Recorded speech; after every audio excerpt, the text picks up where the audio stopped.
सभी दोस्तों को नमस्कार। मैं सुभाष, आपका स्वागत है।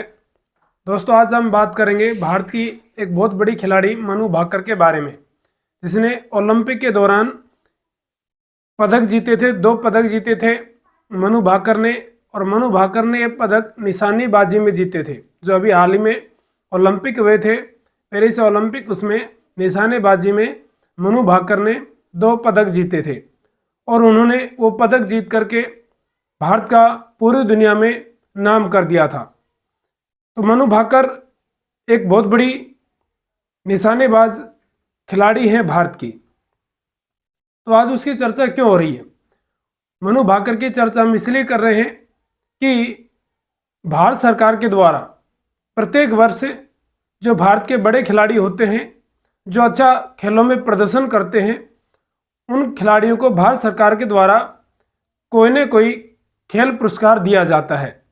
जैसे खेल रत्न पुरस्कार, अर्जुन अवार्ड, उनके जो गुरु होते हैं, उनके सिखाने वाले जो होते हैं, उनको गुरु द्रोणाचार्य पुरस्कार, मेजर ध्यानचंद पुरस्कार, ऐसे बहुत सारे पुरस्कार उनको दिए जाते हैं।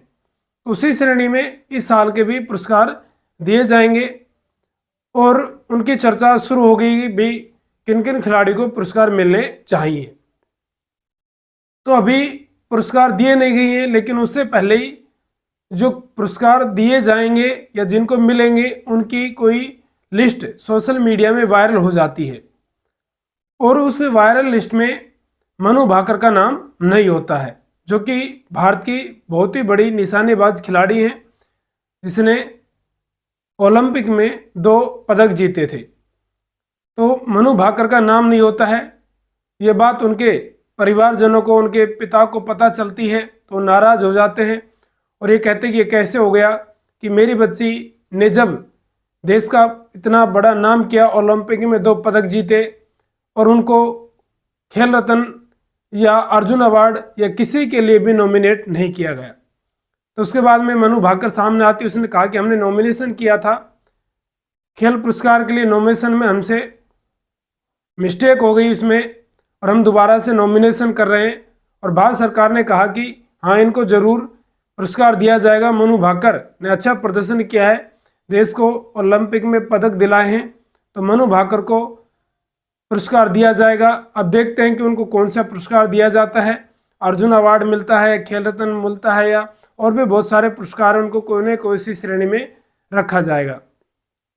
तो ये बहुत बड़ी बात है, सोचने की बात है कि वैसे तो हम कहते हैं कि भारत के जो खिलाड़ी, हमको आगे लाने के लिए भारत सरकार अनेक प्रयास कर रही है, लेकिन जो खिलाड़ी अच्छा प्रदर्शन करते हैं उनको किस तरह से पुरस्कारों की श्रेणी में छोड़ दिया जाता है। कितनी बड़ी खिलाड़ी जिसने भारत का पूरी दुनिया में नाम किया, भारत का नाम रोशन किया, और उस खिलाड़ी को भारत सरकार पुरस्कार देने की श्रेणी में नहीं रख पाती है।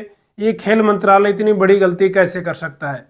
ये सोचने लायक बात है कि खेल मंत्रालय से इतनी बड़ी चूक कैसे हो गई कि मनु भाकर का नाम उस लिस्ट में आने से रह गया।